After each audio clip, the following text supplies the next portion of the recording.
Hey, old man, you sure that wrench isn't older than you? The line drew laughter across the hangar. The Army engineers, young, loud, fresh out of tech school, stood around the open engine bay of an M1A2 Abrams tank that refused to start. Its panels were scattered like a metallic puzzle, and frustration hung in the air. In the corner, Walter Walt Hayes, gray-haired and grease-stained, wiped his hands on a rag and watched quietly. He'd been called in as a civilian mechanic consultant, though no one there took that title seriously. "Look, Grandpa," another engineer said, "we're working on classified tech here. You might want to stick to tractors." More laughter. Walt just grunted and set down his coffee. His jacket sleeves were rolled up to the elbows, exposing weathered arms and a faint burn scar that ran across his wrist, a mark none of them noticed. He didn't argue, didn't even look offended. He'd been through worse than words. "Hey, Pops," the youngest engineer called, waving a diagnostic tablet. "Tell you what, if you can fix this thing, I'll buy you dinner at the mess hall. If not, maybe you can sweep the floor instead." The group erupted again. Walt only smiled. "Make sure it's a big dinner, son. I eat a lot when I work." They didn't realize the joke wasn't for them. The Abrams sat like a sleeping giant under the blinding hangar lights. Its armored skin shimmered faintly with dust and hydraulic oil. The crew had been trying for 3 days to run a full systems check, but the engine control module refused to initialize.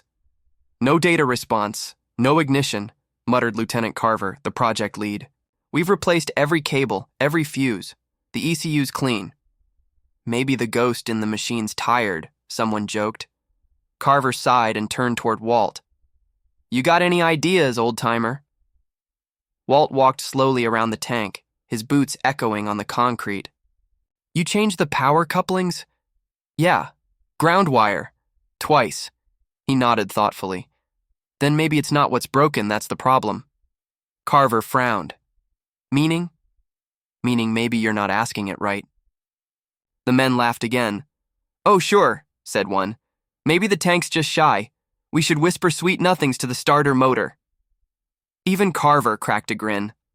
"All right, old man, enlighten us. How do you ask an Abrams nicely to wake up?" Walt didn't answer. He climbed up onto the hull, brushing a hand along the smooth metal like he was greeting an old friend. His eyes softened. "She'll start when she knows who's touching her." The room fell quiet. For a moment the laughter died, replaced by puzzled glances. "Okay, everyone, back up," Carver said, half amused, half curious. "Let's see the magic." Walt crouched near the driver's console, pulling a small toolkit from his bag.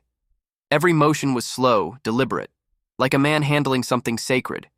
He traced his finger across the old diagnostic port, the kind most new techs didn't even know existed anymore. Then he pulled out a manual connector, something that looked prehistoric next to their digital tablets. "What's that?" one whispered. "A bridge," Walt muttered, "between what's new and what we forgot." He plugged it in, twisted a few knobs, and reached up to the ignition switch. The hangar went silent. He turned the key. Nothing happened. Snickers rippled through the engineers.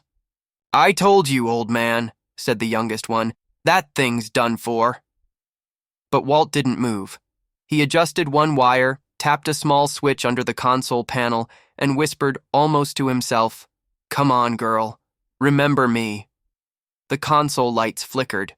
Once, twice, then everything lit up, a full system boot across the display. The tank roared to life, its engine rumbling deep and fierce, vibrating the floor beneath their boots. The laughter turned to stunned silence.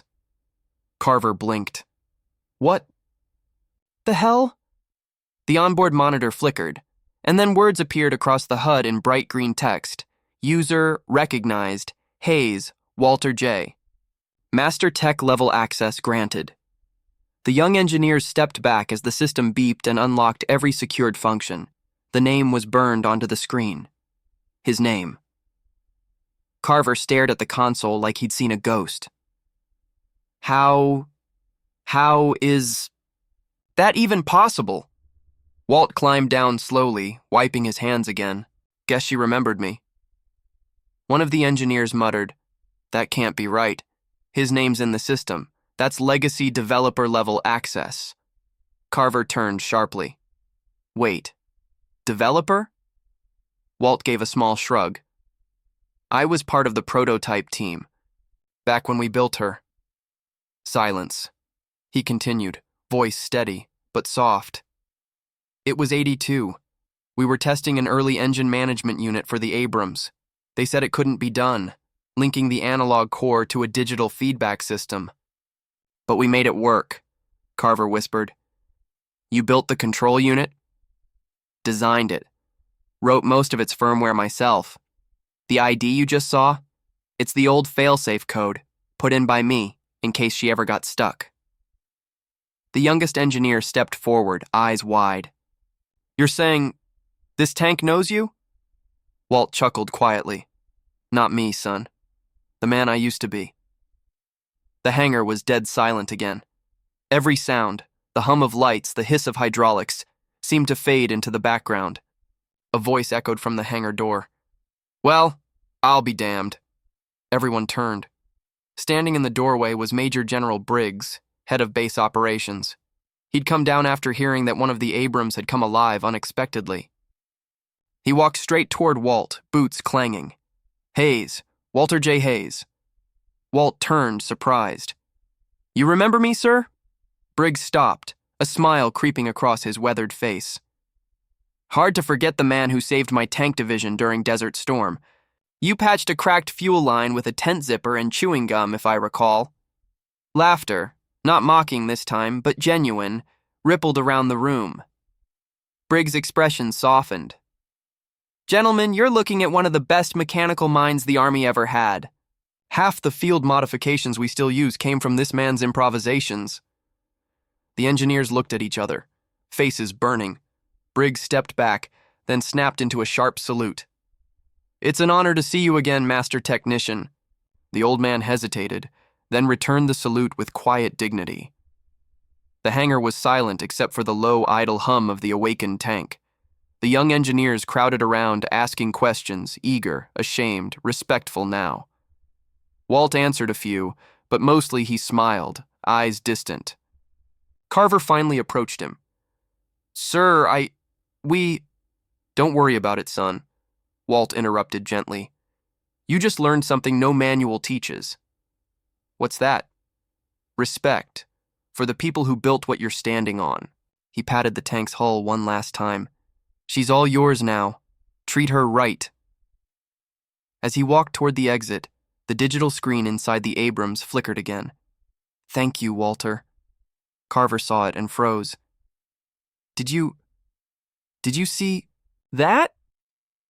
But Walt was already halfway out the door, sunlight cutting across his gray jacket. He raised a hand in a small wave without turning back, and as the hangar door slowly closed behind him, every man inside stood silently, watching the legend they'd just laughed at, the man who'd built the very heart of their machine, disappear into the light.